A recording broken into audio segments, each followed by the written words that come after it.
ऊपर ले गया भैया। सब बहू का जेवर, दुकान का जेवर, जितना मेरा जेवर, बेटियों का था जेवर, सब उसी डिब्बे में रख दिए थे। क्या आपके घर पूजा करने वाला पंडित वाकई पंडित है या फिर वो नाम बदलकर तिलक लगाकर आपके मंदिर में घुसपैठ करने वाला कोई जिहादी ठग है? गोंडा पुलिस ने एक ऐसे गिरोह का भंडाफोड़ किया है जिसने शिव शक्ति ज्योतिष के नाम पर न सिर्फ हिंदुओं की गाढ़ी कमाई लूटी बल्कि उनकी आस्था का भी गला घोंटा है। चेहरे पर हिंदू नाम का नकाब, लेकिन असलियत में बुलंदशहर और मेरठ के मजहबी सिंडिकेट के गुर्गे। ये गिरोह अखबारों में पर्चे बांटकर खुद को महान ज्योतिषी बताता था, लेकिन हकीकत में ये आपके घर के सोने और चांदी पर गिद्ध जैसी नजर रखते थे। मामला गोंडा के ददुआ बाजार का है। पीड़ित संजय कुमार रस्तोगी ने पंडित रामस्वरूप शर्मा समझकर जिन्हें घर बुलाया, वो असल में नमशेर, हसरत अली, इमरान, इंसाद और तौहीद थे। 42 दिनों तक ये ठग विशेष अनुष्ठान के नाम पर ढोंग करते रहे। जब घर के 750 ग्राम सोने और चांदी को कलश में रखवाया गया, तब असली खेल शुरू हुआ। इन्होंने कलश से अचानक काला सांप निकाल दिया। परिवार खौफ में आ गया। इन्होंने कहा, देवता नाराज हैं, कमरे में छिप जाओ। और बस इसी डर का फायदा उठाकर ये बहरूपिये लुटेरे सारा माल समेटकर रफू चक्कर हो गए। संजय रस्तोगी ने बताया कि परिवार में कुछ ठीक नहीं चल रहा था। घर के सदस्य बीमार रहते थे। परिवार में खुशहाली जैसे खत्म हो चुकी थी। संतान की खुशियों के लिए पिता एक इश्तिहार देखकर इन ज्योतिषियों के पास पहुंचे, लेकिन संत के चोले में इन 5 जिहादियों ने पूरे परिवार के साथ आस्था पर ऐसा चोट किया जो शायद वर्षों में न भर सके। इन्होंने पूजा पाठ का हर काम बारीकी से किया ताकि किसी को शक ना हो कि ये हिंदू नहीं मुसलमान है। इन्होंने पूजा के समय एक मटके में घर और दुकान के सारे जेवरात रखवाए और उसे बंद कर दिया। फिर कुछ देर बाद पूजा करने के बाद परिवार के सामने जब मटके के ऊपर रखा ढक्कन हटाया गया तो मटके से एक काला नाग निकला, जिसे देखकर परिवार सन्न रह गया और डर गया। इसी का फायदा उठाकर इन ठगों ने परिवार को और डराया और कहा कि परिवार से देवता नाराज है, इसके लिए विशेष पूजा की जाएगी। एक ऐड नवंबर में पढ़ा था, उसी ऐड को देख करके उसके पास पंडित के पास मोबाइल किए। मोबाइल करने पे अपने ऑफिस पे बुलाया, कार्यालय पे बुलाने के बाद में कुछ पूजा पाठ का कुछ बताया। लड़के ने पूजा पाठ के घी, तेल, कुछ पूजन सामग्री वगैरह दे के आया। फिर वो हमारा नंबर पूछा कि आपका नंबर, मोबाइल, आपका एड्रेस। हमने अपना एड्रेस नंबर बतलाया। जो है वो घर पे आया, यहाँ दुकान पे, घर पे जो है मिसेस से बात किया जो है कि आपका ग्रह दशा जो है, आप परिवार का, आपके पितृ दोष है, आपका जो है पितृ दोष, और आपके जो देवता हैं वो नाराज हैं, बहुत ज्यादा वो कष्ट में है। उसी के नाम से पूजा कराता गया। बीच बीच में वो पैसे भी लेता रहा जो है कि आपके ग्रह 27 तारीख को आया। उसने कहा आपके देवता ऐसे नहीं, वो खुश हो रहे हैं, आपको 1 किलो सोना रखना पड़ेगा। उसका डिमांड करके 250 ग्राम का हम अपने पास से पूजा करेंगे, 750 ग्राम आप चांदी, 750 ग्राम सोना इंतजाम करके आप उस पे डिब्बे में कर दिए। 1 हफ्ते का है, 5 दिन का है, आपको आपका सामान ऑफिस मिल जाएगा।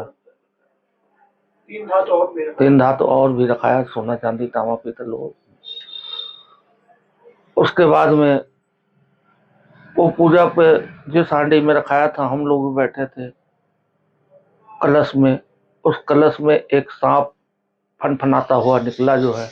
हम लोग खड़े हो गए, ओम नमः शिवाय का जाप करने लगे। पूरा परिवार जो है वो भयभीत किया कि आप लोग दूसरे कमरे में बैठ जाइए, आपके देवता बहुत ज्यादा नाराज हैं और इनको हमें मनाने इलाहाबाद जाना पड़ेगा। पैसे लिया उसने और इलाहाबाद के लिए कह के निकल गया। कहा 3 तारीख को हम वापस आएंगे, 5 तारीख को आपका पूजा कर देंगे, आपका सामान आपको अपना वापस मिल जाएगा। फिर जब नहीं आया भैया जो है, 22 तारीख को जब खोल के देखा गया, ना उसमें कोई नाग थे, ना जिस डिब्बे में सामान रखा हुआ था, ना कोई सामान उसमें निकला जो है। पूजा प्रक्रिया में भैया जो है उसमें हंडे में जो है एक स्टील के डिब्बे में सब सामान रखाया, उस पर गंगा जल, फूल ये सब छिड़कवाया और ये उस पर बंद करवाया हम लोगों के सामने। फिर हमारी मिसेस से बोला, बहन जी इस परई को उठाए। जब वो उठाई तो उसमें एक नाग जो है काफी बड़ा सा जो है फनफनाता हुआ निकला। जो है हम लोग पूरे परिवार भयभीत हो गए। उसी पे उसने कहा कि आपके देवता बहुत ज्यादा अरिष्ट हैं और उन्हीं के अरिष्ट के लिए, उनको मनाने के लिए इलाहाबाद में इनका पूजा करना पड़ेगा और पूजा करके तब ये होगा।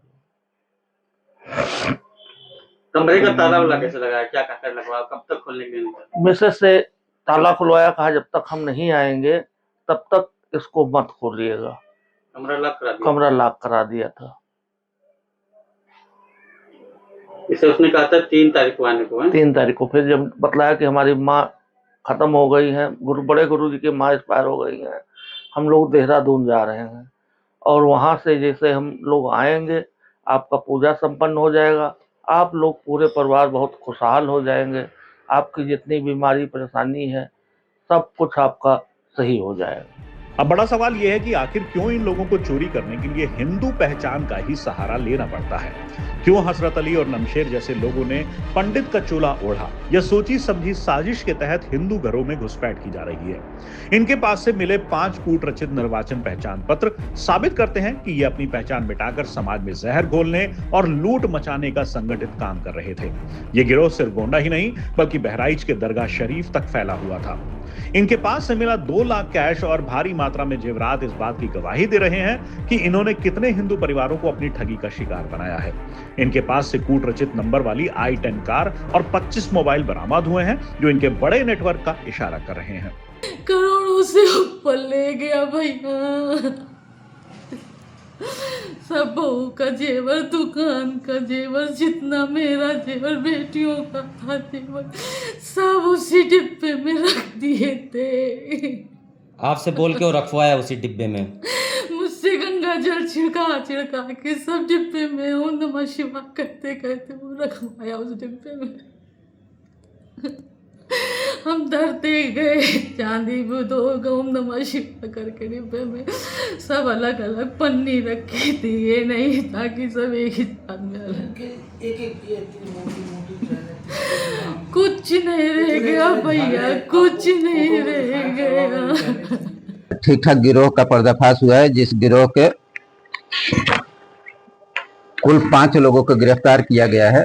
बेसिकली इनका काम करने का तरीका ये था कि ये लोग अलग अलग शहरों में जैसे जाते थे। जैसे हमारे गोंडा का प्रकरण कर लिया जाए तो गोंडा में मिसरौलिया रोड पे इन्होंने शिव शक्ति ज्योतिष अनुसंधान केंद्र के नाम से एक सेंटर खोल रखा था। उस सेंटर से ये लोग क्या करते थे कि फर्जी जो है हर रोग का समाधान करके ये पंपलेट बंटवाते थे और उस पंपलेट बंटवा के जो लोग नंबर इनका होता था, जो लोग इनसे संपर्क में आते थे उन लोगों को अपने झांसे में लेते थे और उनके घर पे जाके पूजा पाठ करवाते थे।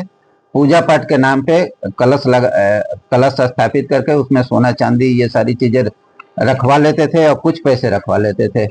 बाद में जैसे ही इनको मौका मिलता था, शुरू में इनके 2 अलग बाबा जाते थे, मौका मिलता था तो बड़े बाबा को बुलाने के नाम पे मेन पूजा पाठ करवाया जाता था और मेन पूजा पाठ करवाए जाने के नाम पे ये लोग क्या करते थे, धोखा देके उस कलश में सांप को रख देते थे और जैसे ही मौका मिलता था कलश खोलते थे, जैसे ही सांप निकलता था ये लोगों को डरा धमका के उनको कि भाग जाओ, आपके घर में देवता नाराज हो गए हैं, सांप निकल गया। और जैसे लोग वहां से निकलते थे ये कलश से क्या करते थे कि सोना चांदी या जो भी रुपए रखे रहते थे निकाल लेते थे। फिर इनको कहते थे कि 21 दिन तक इस न कलश को खोलना है न ही इस रूम को खोलना है और उस 21 दिन में ये लोग फरार हो जाते थे।